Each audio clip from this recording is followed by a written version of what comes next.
Good morning, world, and welcome to our beautiful little town of New Milford.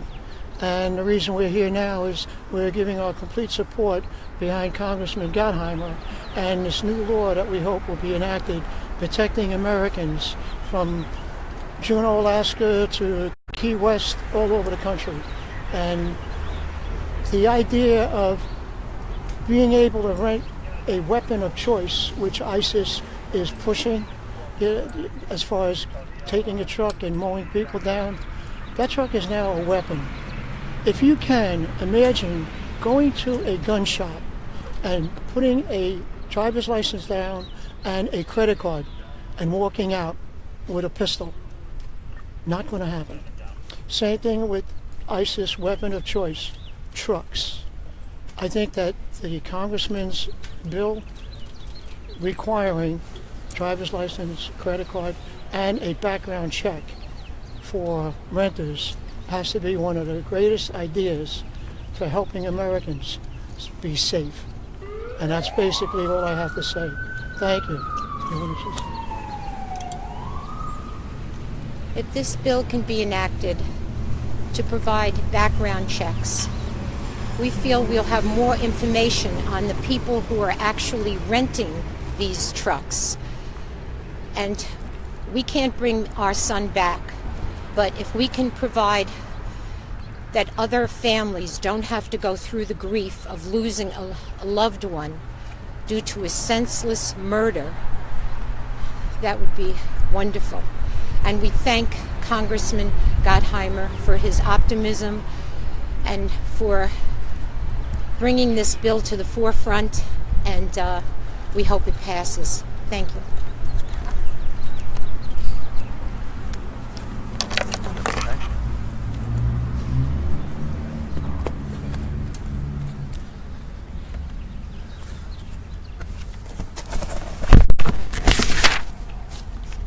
Thank you, Barbara, and thank you, Jimmy, for your warm introduction and for your remarkable courage and for all you and your family are doing to carry your son's legacy forward. Now, when you come stand with me, think about you. Okay? And thank you for all you're doing to help save others, to fight terror, and carry your son's legacy forward. In the face of unspeakable tragedy, I think we all agree that you have carried yourselves with dignity and class, and I'm honored to be standing with you. I also want to thank New Milford Mayor Ann Sabrizi for welcoming us here today, our Bergen County PBA Conference Representative Fran O'Rourke, our firefighters who are here, the Mutual Benevolent Association Representative John Hund, the New Milford Superintendent Mike Polizzi is here, and New Milford Chief Police. Chief, thank you also for introducing, and the New Milford Council for being here. And to all of law enforcement behind me and all of our first responders, I'm incredibly grateful for your service and for always getting our backs. We're also standing here where the future Darren Drake Memorial will be located. And I couldn't be prouder of this town and its residents. We all need to come together for Darren, for the Drakes, for our broader Jersey community, and for our country.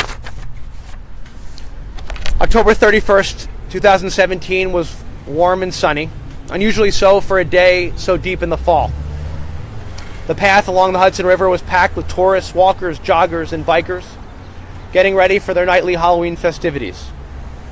Among them, as we all know, was Darren, a young man from New Milford who, like many in North Jersey, commuted each day to the city, went to Mass, loved spending time with his parents and his family, and worked hard as a program manager at Moody's. In between meetings, Darren would take time to go outside to enjoy a city that he loved so much. Having worked hard to lose weight, doing a good job, and determined to stay in shape, Darren would often ride his bike along the Hudson River Park Highway, along the West Side Highway, nearly every single day, enjoying a moment away to clear his head, think hard about work, appreciate the outdoors, and the people around him. That day in October should have been just like any other day for Darren and 7 others. He was on his usual bike ride, listening to an audiobook, 1491, New Revelations of the Americas Before Columbus by Charles Mann. He loved history, and he was a patriot and loved our country. Then out of nowhere, as we all know, tragedy struck against Darren and America. a hate-filled lone wolf, ISIS-inspired terrorist, decided to change the course of history, ruthlessly and callously taking Darren's life and 7 others, and in the process leaving behind a wake of sorrow that is hard to imagine, and reminds us, as it's said in Scripture, we see through a glass darkly. There is no explanation for what happened. Like so many others, I was heartbroken when I heard the news, and have been so inspired by all that I've learned about Darren. And I mean, sitting down with you and hearing about how much he got done in such a short period of time is really remarkable. And obviously meeting so many others at his wake. I mean, I remember walking up and there was literally lines snaking around the street. I'd never seen so many people wanting to pay respects to a man they loved. I'm humbled today by Jimmy, Drake, by Barbara, who've become friends and have handled this unthinkable tragedy with courage and grace. I'm also honored that Mr. Drake and Barbara will be joining me as guests at tomorrow's State of the Union address in Washington. We will be there together, along with Barbara, to help honor Darren and to introduce legislation to help ensure that Darren's loss ultimately helps to save other lives in the war against terror. That war wages on abroad with our brave servicemen and women on the front lines, and here at home too, where lone wolves and homegrown terror continue their war on our way of life. In 2017, the New Jersey Office of Homeland Security and Preparedness Threat Assessment put homegrown violent extremists as the single highest threat to our state, a state that lost so many innocent lives on 9/11. In April, that same office put New Jersey's malls on high alert to boost security. We know that the threat of terror here at home continues. Experts expect terror attacks to increase this year as the ISIS power centers in Iraq and Syria continue to break down, especially as our country pushes them back. And while we have deployed fierce and formidable weapons in the fight against terror at home and abroad, Mr. Drake and I believe, and the Drakes and I believe, that there is always more to do. That there is another arrow in our quiver that we can put into action to defeat terror. In 1993, Ramzi Youssef and Aid Ismail rented a U-Haul in Jersey City, drove it into a parking garage beneath the World Trade Center, and detonated a homemade bomb, killing 6 people and injuring more than 100.